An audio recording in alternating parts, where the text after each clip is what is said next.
Well, hello, my lovely audience. Today, I, your host, and just that radio man to make your day Hertz. And before we start, this is a 750 milliliter bottle of 1866 Jack Daniel's Old Number 7. I'm gonna be drinking during this. I'm gonna be drinking a lot during this. But before we get too carried away here, this broadcast happens to be on a very special day, but not just any special day, a very special birthday, but not just any very special birthday, a very, very specific, very special birthday. Yes, for this is the one, the only, the birthday of titular ginger-haired protagonist, Gizzy Jesse. Everybody give him a round of applause. Missed the guy. Today, we will be breaking down the entirety of Gizzy Jesse's Minecraft Adventure Season 1, starting from the moment our titular protagonist, Jesse, is sucked away on Christmas Day through a mysterious black rift, where he then ends up in Russia on the other side of the world before fighting Vladimir Putin to leave the country. The fight between Putin and Jesse was quite disappointing, though. I could have wished he'd gone a little longer. The soundtrack slaps though. Anyway, before ending up in America, the United States of America, via Amigo boats, and after a heated argument with President Donald J. Trump, hate that guy by the way, he gets arrested and thrown into jail before being sucked away into the world of Minecraft by a mysterious black portal by Thaddeus, Jesse's evil twin brother. After landing in Minecraft, he wastes little time and gets to breaking trees, crafting tools, stone, the likes. Meanwhile, in the depths of the Nether, a mighty warrior, Tyrone, fights their ways through the End Fortress and tragically gets turned black in the Jizzening, an event caused after Jesse entered the world. Wow, such lore. On another note, Jesse survives his first night before plummeting into a cave network and finding his way out collecting the cave's iron and crafting iron tools. How exciting. Meanwhile, in the Nether, again, Tyrone comes to the revelation that Gizzy Jesse is the cause of the Jizzening, and is wanted due to it. And fueled with rage, he vows vengeance on the Ginger Kid. Back to Jesse, he finds himself in a village in search for food, but due to his lack of emeralds, he is out of luck in his bread-buying endeavors.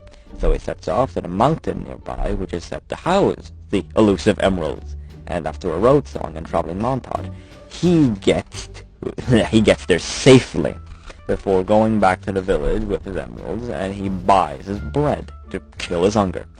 But still desperate to leave the Minecraft world, he deduces that he needs to get to the Nether, which a cartographer offers him a map to said Nether. But ever broke, Jesse fails to meet the cost of the map, so he ventures back to the mountain. But the mountain soon caves in on itself, awakening the warden who Jesse is forced to fight. After a grueling battle, Jesse ends up victorious, obtaining the Jizz Aspect Sword. After collecting some of the diamonds, Jesse ventures forth and escapes the Deep Dark, and soon enough summons the Jizz Genie with the Jizz Aspect Sword, who grants him one wish of 10 emeralds. Why not wish for more emeralds still eludes me, but I digress. After obtaining his emeralds, he searches for the Nether portal. The ruined Nether portal, before fixing it up and entering the Nether in search of the Nether fortress. Then on his way there, he finds Tyrone, and teaming up with Tyrone. After Tyrone, offers his assistance, wares his services to Jesse.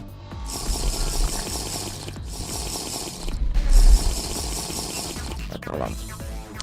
After fixing the Nether portal, he enters the Nether in search of the Nether fortress, and then on his way there, finding Tyrone and teaming up unaware of Tyrone's intentions. They fight their way to the Nether fortress together. Before Jesse is knocked off the side, Tyrone catches him narrowly, but Tyrone in his vengeance betrays Jesse, tossing him into the lava below. Luckily, Jesse is saved by a strider and is taken to a bastion, where after fending off the piglins there, he trains himself for his showdown with Tyrone. He prepares to face Tyrone, and after effortlessly weeding his way through the minions there, he comes face to face with Tyrone, determined to take his shit back. And after, no, until their battle begins, a long, ruthless one, and after another monologue, they progress into the second stage of the fight.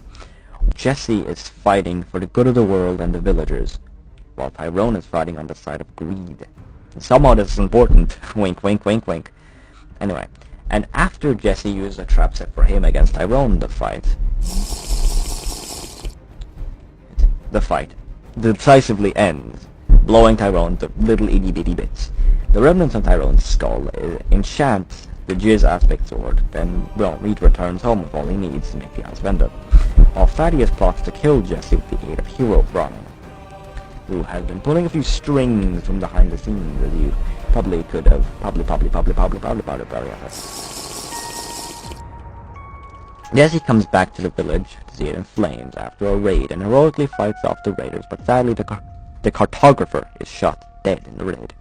Jesse, fueled by anger, travels to the woodland mansion after killing the several pillagers inside of the mansion, of course. Is faced with the caretaker of the mansion, the one who led the attack on the village, and after being kicked out a window in a very epic fight that I really like.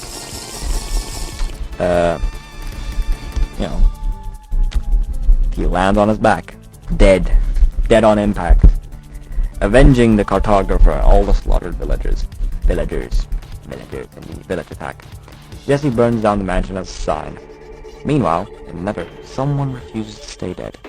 After a funeral of the cartographer, Jesse ventures the stronghold, and after getting there, battling for hordes of mobs, and tricky corners, and one weirdly feminine skeleton, which there's probably some sort of deep philosophical lore about that character. No, there's not. He meets a familiar face, Tyrone. He survives and is guarding the portal, and in a Sans fight parody, and a weirdly good monologue about Jesse's bloodlust, Tyrone steals the Jess aspect sword and faces Jesse in a rematch, where after winning, Jesse spares Tyrone's life, stops the greater evil famed Thaddeus probably. Jesse ventures the end, where Tyrone runs off to the village to get reinforcements. And after Jesse enters the end and destroys the crystals, he just can't seem to defeat the dragon on his own, until Tyrone returns with the aid of the villagers to slay the dragon. But alas, it can never be that easy. An unnamed villager turns out to be Herobrine in disguise, and after fighting him, Jesse's launched in the portal to the End Islands, where, in a run-in with the Damatukusita alien, makes it to the End City, where he meets the evil Shulker mob. The evil Shulker mob. The best part of Season 1 according to me. Hertz. Anyways, cut to when the Shulkers die. Jesse moves on to find Herobrine still pursuing them. In an epic showdown, Jesse defeats Herobrine. But no, it can't be that easy, right? Because Thaddeus then shows up and teleports Jesse away into Season 2, where our story ends. Wow, that was a Neo movie, wasn't it? My name is Hertz, and I approve of this movie. This truly was the most underrated video on YouTube. Oh my god, guys. Anyways, I'll see y'all later. You know the deal. Like, subscribe, hit that bell until it coughs up your rent money. And have a beautiful morning, evening, night, midnight, after midnight, whenever you're watching this. And farewell, folks. Until next time.